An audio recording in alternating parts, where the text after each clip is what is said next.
That's a spoiler, right there. That's a spoiler. Mark spoiled it. Now, since we last saw you, Emma Stone, on this show, you went and won an Oscar. Well done, you. Yes. Yeah. And there's, you know, often people in those pictures go, you know, oh, I never dreamt of this moment. But you did more than dream of this moment. I mean, you planned this. It wasn't that specific. For that movie. To be fair. No, I mean, what, you mean just like in terms of my childhood? Yes, when you dreams? When you made your pitch to your parents. Yes.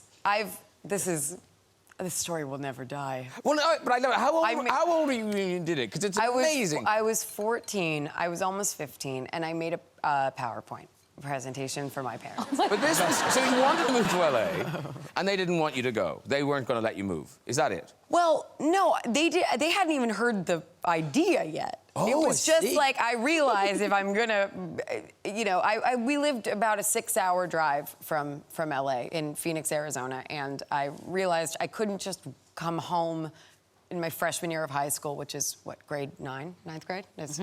Sure. Okay.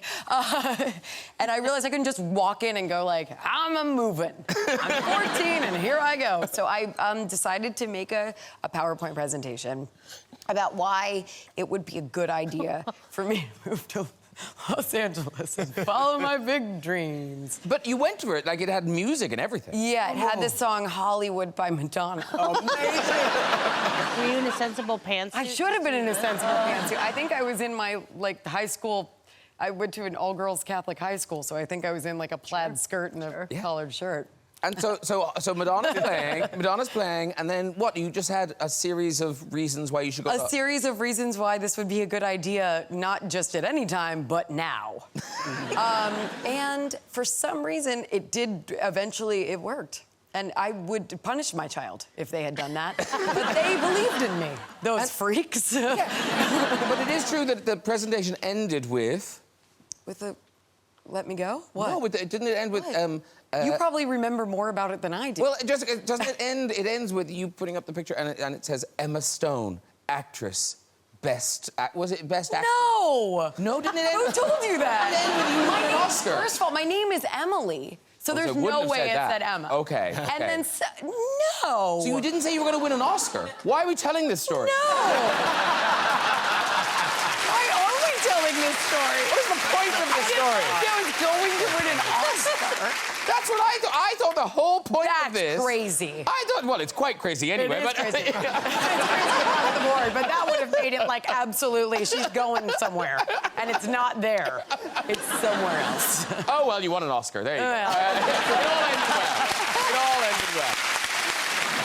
How many auditions do you think you did before you got a job? Well, it's sort of been mythologized now, but it started with about 600. Wow. Most people, smart people, quit when it takes that long. What was giving you hope? I couldn't do anything else. But you've done a lot of theatre, haven't you, over the years? That's right. Yeah. And sometimes incredibly convincing performances. Didn't you, like, Sometimes more than others. Yeah, didn't you, like, cross a line in it? Was it your fault that you crossed the line? Or was it somebody set you up? Oh, you're talking about that. Yes. There was a play that I did that I had to, I smoked a joint in the first scene. And, of course, there was a very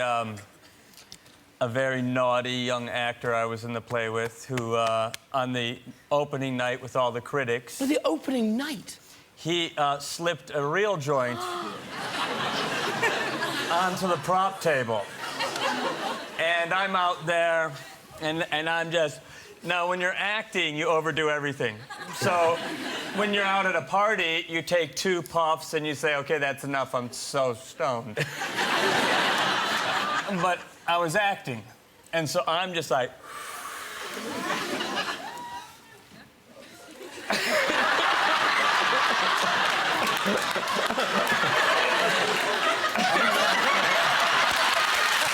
I'll save it.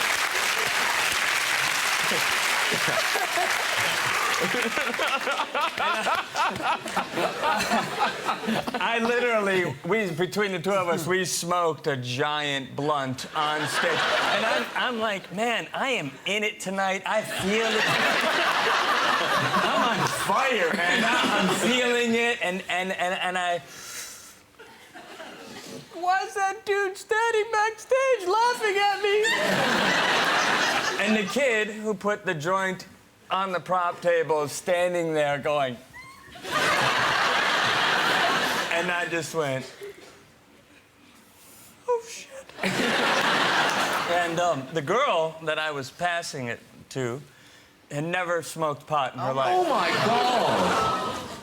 I had, up to that point, had smoked a lot of pot. So I know you haven't, and I know you have. No, Barbs don't ever do drugs, okay? Love you, too. We interrupt this anecdote for a message.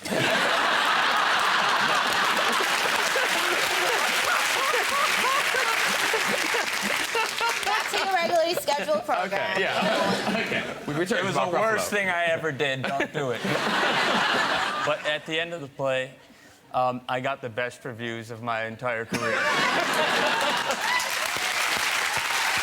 But I'm not... No, we're It's not. wrong. I would never do that again. It was a nightmare experience. And for the Barbs, you're much better off listening to Nikki than me. That's right. New year, new movie.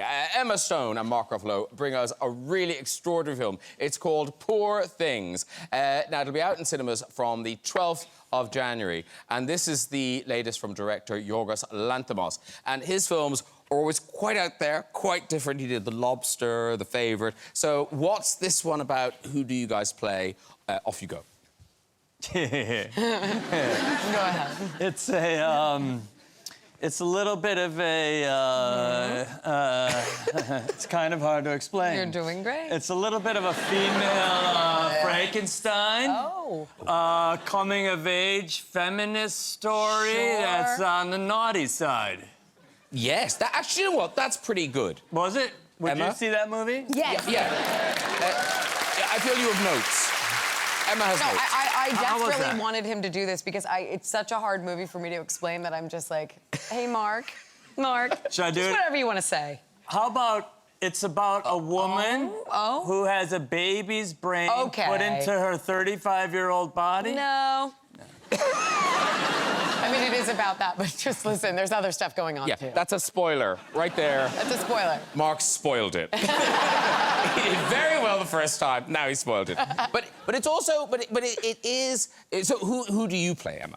I play the woman that he was just describing, Bella Baxter, she's a woman who is discovering everything for the first time for a series of reasons brought on by a semi-mad scientist played by Willem Dafoe. Semi-mad. And who do you play, Mark?